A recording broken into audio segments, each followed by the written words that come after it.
साथ स्काईमेट के जीपी शर्मा जी हैं।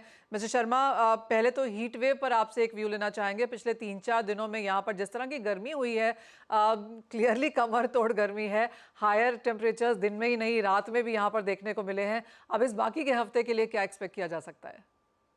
जी, मनीषा, 3-4 ही नहीं, मेरे ख्याल में 1 सप्ताह हो गया, 1 हफ्ता जी। हो गया लगभग। और काफ़ी एरिया है, जिसमें कि राजस्थान से लेके पंजाब, हरियाणा, दिल्ली, राजस्थान, इवन मध्य प्रदेश तक और उत्तर प्रदेश, इन सभी जगह, गुजरात में भी है। और जैसे मैंने कहा, पिछले 1 सप्ताह से है। और कोई इसमें कोई रिलीफ मिलने की संभावना लग नहीं रही, at least for the next 1 week.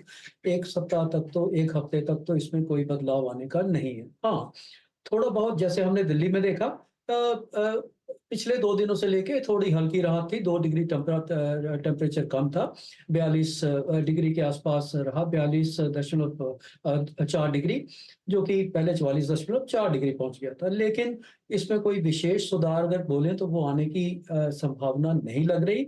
1 हफ्ता तक तो मैं कह रहा हूँ, मई एंड तक तो इसमें ऐसे ही हालात रहेंगे सभी इन क्षेत्रों में जिसका मैंने जिक्र किया। और कोई भी इसमें राहत मिलने की संभावना नहीं रहेगी। मैं तो कह रहा हूँ, और हो सकता है आने वाले ये जो दिन हैं, इसमें तापमान और बढ़ेंगे, क्योंकि मई के एंड में जाके पीक और फर्स्ट वीक ऑफ जून इन क्षेत्रों के लिए पीक होती है ये गर्मी के दिन के। और तापमान तो अभी तक तो 46-47 डिग्री तक है। मैं तो कह रहा हूँ, हो सकता है वो राजस्थान के क्षेत्रों में तो उसके 48 डिग्री, और हो सकता है 48-49 तक ऐसा भी पहुंच जाने की संभावना जरूर रहेगी। जी। हम्म।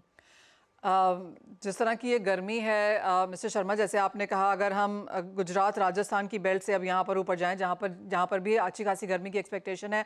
एक्चुअली मैं ऊना देख रही थी हिमाचल प्रदेश में, जहाँ पर 42 डिग्री है। मतलब जिस तरह के अब यहाँ पर हम टेम्परेचर्स बनता हुआ देख रहे हैं, क्या ये पिछले साल से ज़्यादा है? क्या हम फिर से मई के महीने में रिकॉर्ड्स बना रहे हैं? देखिए मनीषा, कोई असामान्य जैसी बात तो नहीं। हम्म।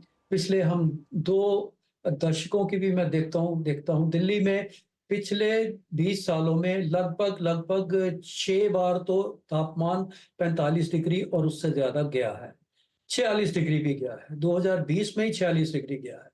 और मई के आखिरी दिनों में और जून के शुरू में ऐसी हीट वेव रहना, और सीवियर हीट वेव रहना, ये कोई it is not very rare, it happens. फर्क सिर्फ इस बार मुझे ये लग रहा है कि काफी लंबा स्पेल चल रहा है।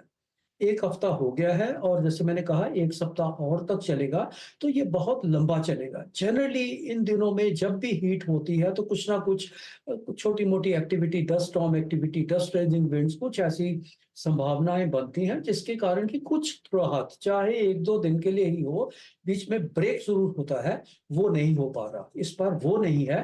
That is the change. लेकिन अदरवाइज आप कहें तो मैं कह रहा हूँ, ये एक सामान्य सी बात है, कोई नॉट वेरी अनकॉमन। और मानसून को लेके चलें तो वैसे तो कहे कहे जितना गर्म रहेगा नॉर्थ इंडिया, उतना ही प्रेशर यहाँ कम होंगे, उतना ही प्रेशर ग्रेडियंट बढ़ेगा। हम्म। और ये मानसून के लिए एक अच्छा संकेत माना जाता है वैसे, ज्यादा हीट।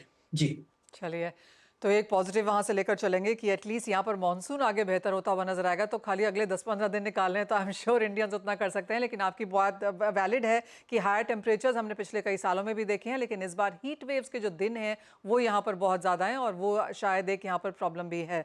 बहुत शुक्रिया मिस्टर शर्मा साथ जुड़ने के लिए और वो उसके ऊपर पूरी चर्चा भी करने के लिए। साथ ही साथ अब